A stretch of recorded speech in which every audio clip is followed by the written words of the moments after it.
Hello everyone, welcome to my channel Wangxian fan fiction explanation. तो आज मैं आपके साथ Asian fan fiction trapped in mafia world का नेक्स्ट पार्ट शेयर करने वाली हूँ। प्लीज़ अगर चैनल पे नए आए हैं तो आप लोग चैनल को सब्सक्राइब और वीडियो पसंद आती है तो प्लीज़ लाइक भी कर दीजिएगा। तो चलिए आज का पार्ट हम शुरू करते हैं। इससे जो पहले वाला पार्ट था उसमें हमने देखा था कि जो ईबो है वो सोफे पर बैठा हुआ था और शुआन लू उसे कॉफ़ी देने के लिए आई हुई थी। वहीं जू जेनसिंग भी था जो कि शुआन लू को घूर घूर के देख रहा था अपनी लस्टफुल आईज से। शुआन लू से डर जाती है और वो पीछे जाते वक्त ईबो से टकरा जाती है। ईबो जब देखता है तो उसे समझ आता है कि शुआन लू जू जेनसिंग से ही डर रही है। तो ईबो शुआन लू को बोलता है कि वहीं रुकने के लिए।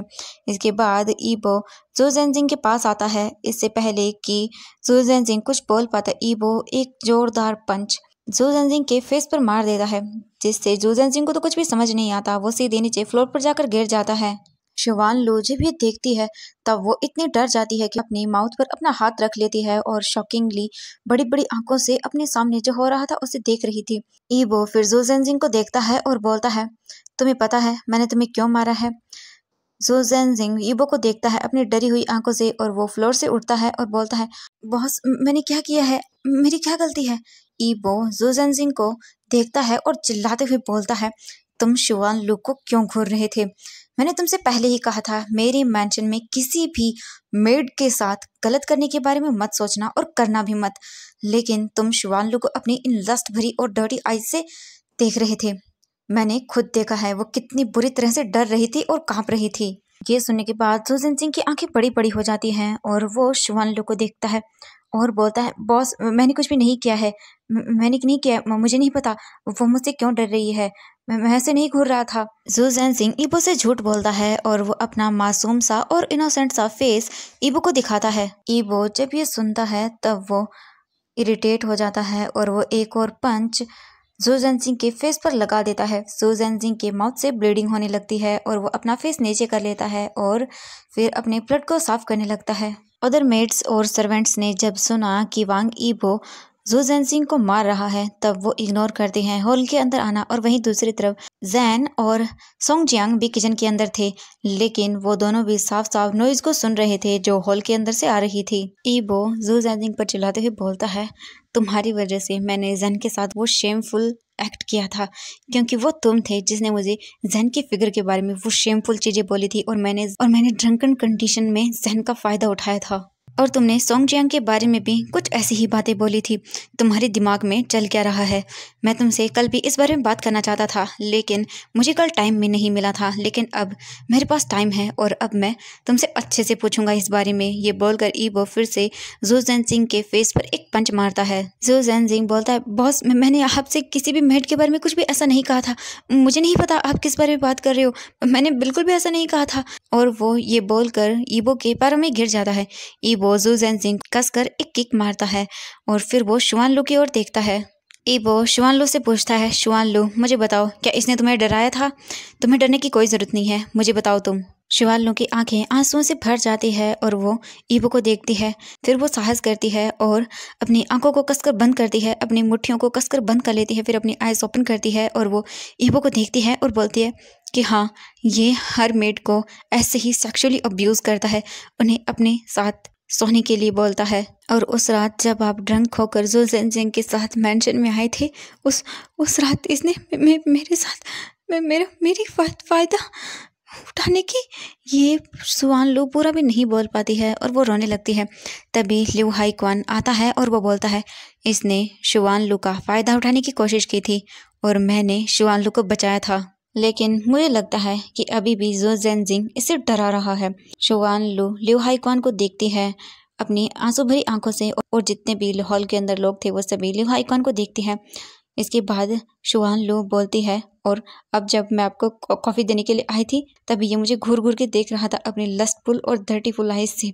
ईबो जब ये सुनता है तब वो जू जेनसिंग को एक और किक मारता है, फिर इसे उठाता है और दोबारा से उसे किक मारता है और बोलता है, जू जेनसिंग अब से तुम मेरी लेफ्ट हैंड नहीं हो, अब से सिर्फ तुम एक नॉर्मल गार्ड हो, तुम किसी भी स्पेशल ट्रीटमेंट के लायक नहीं हो। और तुम्हारी हिम्मत कैसे हुई मुझसे झूठ बोलने की, और तुमने ड्रंकन कंडीशन में मेरा फ़ायदा भी उठाया था। मुझे लगा था कि तुम मेरे सबसे ट्रस्टेबल पर्सन हो जिस पर मैं यकीन कर सकता हूँ, लेकिन नहीं, बिल्कुल भी नहीं। आगे से फ्यूचर में अगर तुमने कभी किसी के साथ कुछ भी बुरा करने की कोशिश की तो फिर मैं तुम्हारे साथ इससे भी बुरा करूँगा।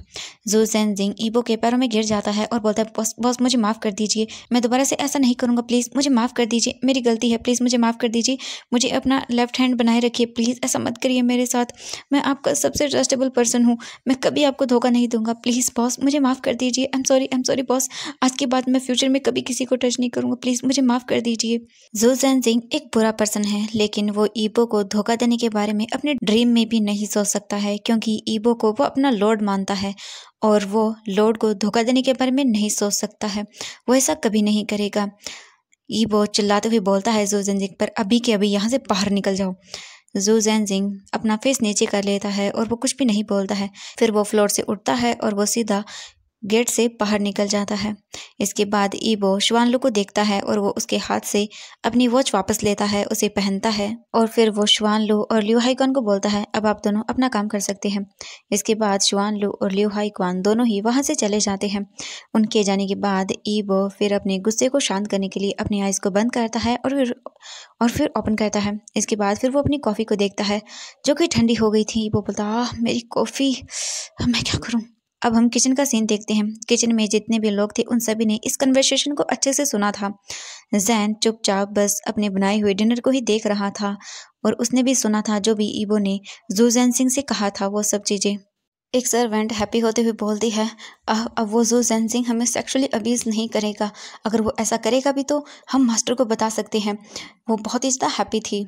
तभी एक दूसरी सर्वेंट भी हैप्पी होते हुए बोलती कि हाँ, तूने बिल्कुल सही कहा, अब हमें उस जू ज़ेनजिंग से डरने की कोई ज़रूरत नहीं है। अगर वो फिर से ऐसा करेगा तो अब हम उसकी शिकायत अदर गार्ड से भी कर सकते हैं और अब हमें कोई कुछ भी नहीं बोलेगा, क्योंकि अब जू ज़ेनजिंग बॉस का लेफ्ट हैंड भी नहीं है। तभी उनमें से एक सर्वेंट जैन के पास जाती है और देखती है जैन तो अपने ही थॉट्स में बिजी था। ये देख कर वो मेड जैन को शेक करती है। जैन उस मेड को देखता है ब्लैंक एक्सप्रेशन के साथ। इसके बाद वो मेड बोलती है, जैन तुमने देखा ना, हमारे मास्टर ने जो भी किया उसमें हमारे मास्टर की कोई गलती नहीं थी, उस जू ज़ेनजिंग की गलती थी सब। उस जू ज़ेनजिंग ने ही हमारे मास्टर के ड्रंक होने का फ़ायदा उठाया था और तुम्हारे और सोंग जियांग के बारे में डर्टी वर्ड्स उनसे बोले थे। हमारे मास्टर ड्रंक थे जैन, उस वक्त उन्हें नहीं पता था कि क्या गलत है और क्या सही है। हमारे मास्टर ने कभी भी हमारे साथ मिसबिहेव नहीं किया है। वो हमें डांटते ज़रूर हैं हमारे गलत काम करने पर या फिर कुछ भी मिस्टेक करने पर, लेकिन वो बुरे नहीं हैं जैन। आई होप कि तुम समझोगे जैन, बिना वजह के उन्होंने कभी भी हमें हर्ट नहीं किया है जैन। जैन अपना सिर हिलाता है। वो मेड बोलती है, जैन हमारे बॉस रूड हैं, कोल्ड हार्टेड हैं, रूड है, माफिया है, वो कभी भी स्माइल नहीं करते हैं, लेकिन उन्होंने कभी भी हमारा एडवांटेज लेने की ट्राई नहीं किया है। अगर कोई और भी हमारा फ़ायदा उठाने की कोशिश करता है तो जैन वो उसे पनिश करते हैं। जैन दोबारा से अपना सिर हमें हिलाता है और अब वो समझने की कोशिश कर रहा था कि हाँ, ईबो ने ड्रंक कंडीशन में उसका फ़ायदा उठाया था। ईबो की कोई गलती नहीं थी, सारी गलती जो थी वो जू ज़ेनजिंग की थी। वो सर्वेंट स्माइल करती है और वो फिर अपने मन में सोचती है कि आज उसने जैन को कुछ ज़्यादा ही परेशान कर दिया है, अब उसे जैन को अब और परेशान नहीं करना चाहिए। फिर वो वहाँ से अपने अदर काम करने के लिए चली जाती है। इसके बाद जैन उस खाने को देखता है जो उसने ईबो के लिए प्रिपेयर किया था। इसके बाद जैन उस खाने को ट्रे में रखता है और एक सर्वेंट की हेल्प से वो डाइनिंग टेबल पर अच्छे से सजा देता है। उसके बाद एक सर्वेंट जाता है और वो ईबो को इन्फॉर्म कर देता है कि उसका नाश्ता डाइनिंग टेबल पर लग चुका है। इसके बाद ईबो वहाँ पर आता है, वो ब्रेकफास्ट करता है और फिर वो अपने काम के लिए चला जाता है। अब हम देखते हैं कुछ टाइम के बाद का सीन। धीरे धीरे करके कुछ दिन बीत गए थे। इन दिनों के अंदर वांग हाइशुआ ने सोंग जियांग से बातें करने की बहुत कोशिश की, लेकिन सोंग जियांग ने हमेशा ही वांग हाइशुआन को इग्नोर किया। ऐसे ही एक दिन जैन अपने गार्डन में था, प्लांट्स को पानी दे रहा था। तभी वो अपने रैबिट्स को देखता है जो कि गार्डन के अंदर इधर से उधर खेल रहे थे और एक दूसरे के ऊपर उछल कूद कर रहे थे। तभी जैन की नज़रें एक रैबिट पर जाती हैं। वो रैबिट दूसरे रैबिट के ऊपर कूद रहा था। ये देखकर जैन ब्लश कर जाता है, क्योंकि वो रैबिट दूसरे रैबिट के साथ कुछ नोटी कर रहा था। ये देखकर जैन बहुत ही ज़्यादा ब्लश करता है और वो बोलता है, तुम बहुत नोटी हो, बहुत ही जल्द तुम्हारी फैमिली बढ़ने वाली है। ये सोचकर ही वो बहुत ही ज़्यादा ब्लश कर जाता है। तभी जैन की नज़रें एक और रैबिट पर जाती है। वो रैबिट बिल्कुल कोने में बैठा हुआ था, चुपचाप, और गाजर को खा रहा था। जैन देखता है ये रैबिट अदर रैबिट से डिफरेंट है। वो बिल्कुल भी किसी और के साथ नहीं खेलता है, नहीं किसी और के पास जाता है। वो बस चुपचाप अकेला ही रहता है, अपने आप में बिजी रहता है और अपने आप के साथ ही खेलता है। जैन उस रैबिट के पास जाता है और उसे देखता है और बोलता है कि मुझे तुम्हारा कोई नाम रखना चाहिए, क्या रखूं क्या रखूं। हाँ, मुझे याद आया, मैंने कुछ टाइम पहले द एंटिम ड्रामा देखा था, वो बहुत अमेजिंग ड्रामा था, मैं उसे भूल ही नहीं पाया। तो आज से तुम्हारा नाम है लैंजेन, तुम बिल्कुल लैंजेन की तरह हो, क्योंकि वो भी शांत था और तुम भी शांत हो, वो भी ऐसे ही अकेले रहता था और तुम भी सेम ऐसे ही रहते हो, तो तुम्हारा नाम आज से लैंजेन है। तभी एक दूसरा रैबिट जल्दी से उस रैबिट के पास आता है और अपने सर को उस रैबिट के सर से रगड़ने लगता है। जैन जब ये देखता है तो वो स्माइल करता है। जैन तभी देखता है कि वो दूसरा रैबिट अपनी पीठ को लैंजेन की पीठ से लगाता है और उसे सहलाने लगता है। फिर वो लैंजेन की गाजर को देखता है और उसके साथ ही उस गाजर को खाने लगता है। वो रैबिट लैंजेन को बहुत ही परेशान कर रहा था। वो रैबिट बार बार लैंजेन के आगे आ रहा था, कभी पीछे आ रहा था और उसके आसपास ही घूम रहा था। वीजिंग ये सब चीजें देख रहा था। तभी एक अदर रैबिट लैंजेन के पास एक गाजर लेकर आता है, लेकिन जब रैबिट लैंजेन ये देखता है तब वो वहां से भाग जाता है और दूसरा रैबिट जो लैंजेन को परेशान कर रहा था वो भी लैंजेन के पीछे ही भाग जाता है। जैन ये देखकर हंसता है और बोलता है, तुम बिल्कुल वीजिंग की तरह हो, तो आज से मैं तुम्हें वीजिंग बुलाऊंगा। मैंने देखा है कि तुमने लैंजेन रैबिट को बहुत परेशान किया है, तुम बिल्कुल वीजिंग की तरह हो। तभी वीजिंग फिर से उन रैबिट्स को देखता है। लैंजेन रैबिट अकेला धूप के अंदर घास खा रहा था और फिर वो बैठ जाता है वहीं पर। थोड़ी देर के बाद वीजिंग भी उस रैबिट के पास जाता है लैंजेन के, और वो भी वहां जाकर बैठ जाता है। इसके बाद जैन उन दो अदर रैबिट्स को देखता है जिन्होंने अपना नोटिंग काम करना बंद कर दिया था, और वो दोनों अलग अलग थे। उनमें से एक रैबिट जैन को देख रहा था और दूसरा रैबिट घास पर उछल कूद कर रहा था। जैन उनमें से एक रैबिट को पकड़ता है अपने हाथ में और उसे सहलाने लगता है। तभी वो रैबिट जैन के हाथ से उछल कर चला जाता है और वो गेट की ओर भागने लगता है। जैन जब ये देखता है तब वो भी उस रैबिट के पीछे भागने लगता है, क्योंकि वो उस रैबिट को डोर से बाहर जाने नहीं दे सकता था। लेकिन वो रैबिट भागते हुए चला जाता है और वो गार्डन का गेट पार कर लेता है और जो मैंशन था उसके बैकयार्ड में चला जाता है। जैन भी उसे पकड़ने के लिए उसे के पीछे ही भागता है। जैन भी उस रैबिट को पकड़ने के लिए बैकयार्ड में आ जाता है। जैन की सांसें फूल गई थी, वो आह भरता और बोलता है, तुम शरारती रैबिट, तुम्हारी भागने की हिम्मत कैसे हुई, हाँ रुको तुम अभी। जैन उस पीछे भागता है उसके और उसे पकड़ लेता है और उसे सहलाता और बोलता है, तुम बहुत शरारती हो, तुम्हारी हिम्मत कैसे हुई भागने की, हाँ। तभी जैन अचानक से सुनता है कि वांग यीबो और जू जेनजिंग मैंशन के बैकयार्ड की ओर ही आ रही हैं। जैन जब ये देखता है तो वो जल्दी से जाता है और एक पिलो के पीछे छुप जाता है। थोड़ी ही दूरी पर ईबो जू जेनजिंग और एक गार्ड के साथ बैकयार्ड में आता है मैंशन के, और वो वहां पर आने के बाद एक सीक्रेट डोर को ओपन करता है। जैन जब ये देखता है तो बोलता है, सीक्रेट डोर, यहाँ पर क्या है, यहाँ पर क्या हो सकता है, मुझे ईबो का पीछा करना चाहिए और देखना चाहिए, हाँ मुझे देखना चाहिए। ये सोचकर जैन फिर गार्डन को देखता है, फिर अपने रैबिट को देखता है। जैन फिर सोचता है कि हाँ उसे जाना चाहिए। फिर जैन जल्दी से भागता है वहां से और वो उस रैबिट को गार्डन के अंदर छोड़ देता है। वो रैबिट जल्दी से भागकर अपनी फीमेल रैबिट के पास चला जाता है। इसके बाद जैन दोबारा से भागता है और वापस से मैंशन के पिछले बैकयार्ड में आ जाता है और ईबो को देखता है। ईबो अपने अपने गार्ड और जू जेनजिंग के साथ उसी सीक्रेट डोर से अंदर चला गया था। इसके बाद जैन भी ईबो का पीछा करता है और वो भी उस सीक्रेट डोर से उस रूम के अंदर चला जाता है। जैन जब रूम के अंदर जाता है तो देखता है कि रूम के अंदर बहुत ही बड़े बड़े पिलर्स लगे हुए थे। वो रूम पूरी तरह से डार्क था और कोल्ड था। ईबो जू जेनजिंग और अपने गार्ड के साथ अंदर चला जाता है। अंदर आता है वो और एक पर्सन के सामने आकर खड़ा हो जाता है। उस पर्सन को चेयर से बांध कर रखा गया था। जैन भी अंदर आता है और वो एक पिलर के पीछे छुप जाता है और ईबो को देखता है और उस पर्सन को भी देखता है जो कि चेयर से बंधा हुआ था। जैन देख सकता था कि उस पर्सन को बहुत ही बुरी तरह से टॉर्चर किया गया है। उस पर्सन की हालत बहुत खराब थी, उसके जगह जगह कट लगे हुए थे, उसके फेस पर निशान थे जो कि अभी भी ताज़ा थे। उस पर्सन को बहुत ही बुरी तरह से मारा गया था वहां पर। ईबो उस पर्सन को देखता है और वो एक कसकर पंच उस पर्सन के माउथ पर मारता है और वो पर्सन बहुत ही जोर से चिल्लाता है। ईबो दोबारा से उसे एक पंच मारता है। तभी ईबो का गार्ड ईबो को एक चेयर लाकर दे देता है। ईबो फिर उस पर्सन के सामने ही चेयर पर बैठ जाता है जिसे चेयर पर बांध कर रखा गया था। ईबो गुस्से में और एक कोल्ड और डेंजरस वॉइस के अंदर उसे बोलता है, मुझे बताओ तुम्हें कौन बचाएगा, हाँ, और तुम हमारे खिलाफ क्या प्लानिंग कर रहे हो। पर्सन जो चेयर पर बंधा हुआ था वो बोलता है, मैंने तुमसे कितनी बार कहा है कि मैं तुम्हें बिल्कुल भी नहीं बताऊंगा कि हम क्या प्लानिंग कर रहे हैं। तुम जो करना चाहे वो कर सकते हो। तुम मुझे यहाँ बांध कर रख रहे हो, मुझे टॉर्चर कर रहे हो, लेकिन इसका कोई फायदा नहीं होगा। तुम्हारा ये टॉर्चर मुझे और भी स्ट्रॉन्ग बना रहा है। मैं तुम्हें बिल्कुल भी नहीं बताऊंगा और हमारी प्लानिंग पूरी तरह से तुम्हें बर्बाद कर देगी।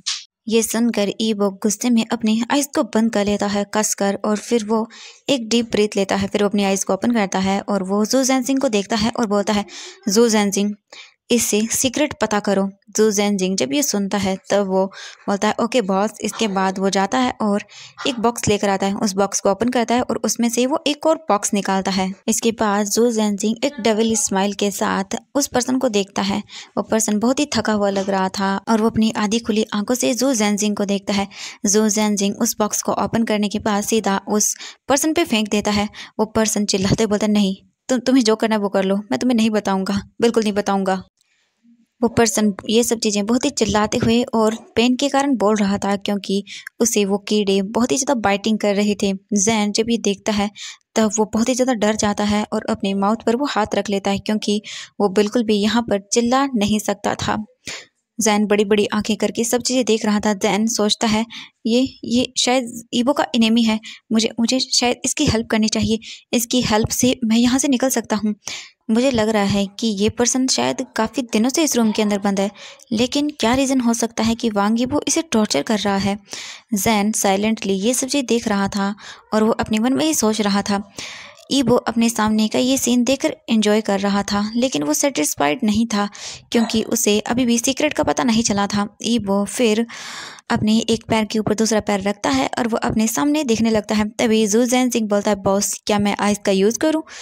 ईबो जू जेनजिंग को देखता है और वो अपना सिर हमें हिलाता है। तभी वो दूसरा गार्ड जाता है और एक अदर बॉक्स को लेकर आता है। वो बॉक्स उस पर्सन के सामने लाकर रखता है। वो उसकी पैंट की जिप को ओपन करता है और उसमें से आइस निकालता है और वो उस आइस को उस पर्सन के पैंट की जिप में डाल देता है और उसके बाद जिप को लगा देता है। जू जेनजिंग फिर उस पर्सन को किक करता है उसके प्राइवेट पार्ट पर। वो पर्सन बहुत ही लाउडली चिल्लाता है। जू जेनजिंग दोबारा से उसे किक करता है। वो पर्सन ऐसा फील कर रहा था जैसे कि वो मरने वाला है क्योंकि जो पेन उसे फील हो रहा था वो असहनीय था। इस तरह का दर्द उसे हो रहा था। जैन जो अपने सामने का सीन देखता है वो बिल्कुल भी इसे सहन नहीं कर पाता और वो अपने फेस को टर्न कर लेता है। वो पूरी तरह से अपने आप को उस पिलर के अंदर छुपा लेता है क्योंकि वो ये सब चीज़ें नहीं देख पा रहा था। जैन अपने मन में सोचता है ये लोग कितने क्रूर हैं, ये किसी पर्सन को इस तरह से टॉर्चर कैसे कर सकते हैं।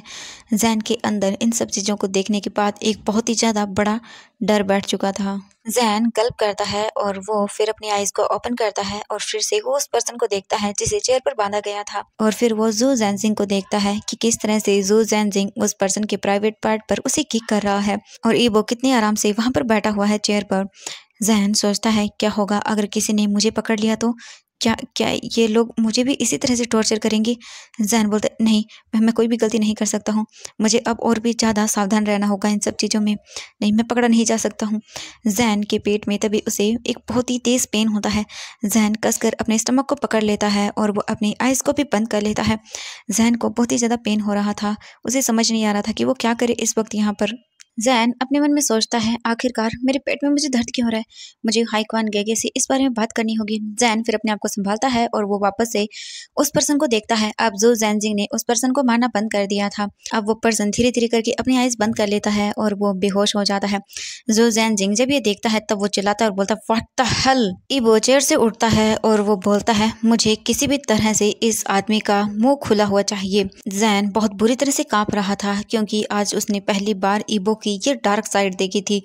जैन के हाथ पैर पूरी तरह से कांप रहे थे, जैन के नीज पूरे वीक हो चुके थे। जैन को ऐसा लग रहा था कि जैसे वो अभी नीचे गिर जाएगा।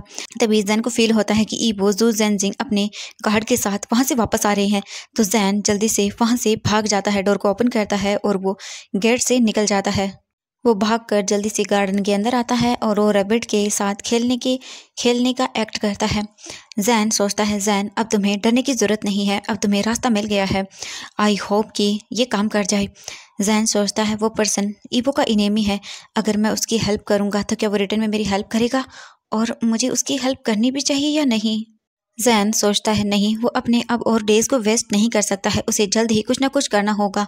बहुत दिन हो गए हैं और उसने कुछ भी नहीं किया है, उसे ये करना ही होगा उसे, क्योंकि अपना ब्रदर वापस चाहिए। जैन सोचता है वो वहाँ पर तब जाएगा जब जू जेनजिंग और ईबो यहाँ पर नहीं होंगे तब। जैन सोचता है उसके लिए बहुत अच्छा होगा अगर वो पर्सन एक गवर्नमेंट एजेंट निकला तो। जैन ये सोचकर ही थोड़ा हैप्पी होता है क्योंकि ये उसके लिए बहुत अच्छी बात होगी अगर वो गवर्नमेंट एजेंट निकल गया तो। जैन बोलता है कि हाँ उसे ये करना होगा। इसके बाद जैन चुपचाप वहीं गार्डन में बैठ जाता है, लेकिन जैन की शार्प आइज मेंशन के बैक साइड के यार्ड की ओर ही थी। जैन कुछ देर तक ऐसे ही गार्डन में बैठा रहता है। फिर वो सोचता है कि अब तक तो ईबो और जो जैनजिंग वहाँ से चले गए होंगे। जैन सोचता है कि हाँ, ये उसके लिए बहुत ही बढ़िया आइडिया है यहाँ से अब जाने का। जैन फिर रैबिट को गार्डन के अंदर छोड़ देता है और फिर वो उठता है। फिर वो सोचता है लेकिन लॉक का क्या। जैन सोचता है हाँ, वो पिन का यूज़ कर लेगा। जैन ये सोचता है, बोलता है हाँ, ये बहुत अच्छा आइडिया है। इसके बाद जैन जल्दी से वापस से मैंशन के अंदर जाता है, अपने रूम में जाता है और वो पिन को ढूंढता है। जैन को पिन मिल जाती है। फिर वो अपने रूम से बाहर निकलता है, मेन डोर से बाहर आता है और वो सीक्रेटली बैकयार्ड की ओर चला जाता है मैंशन के।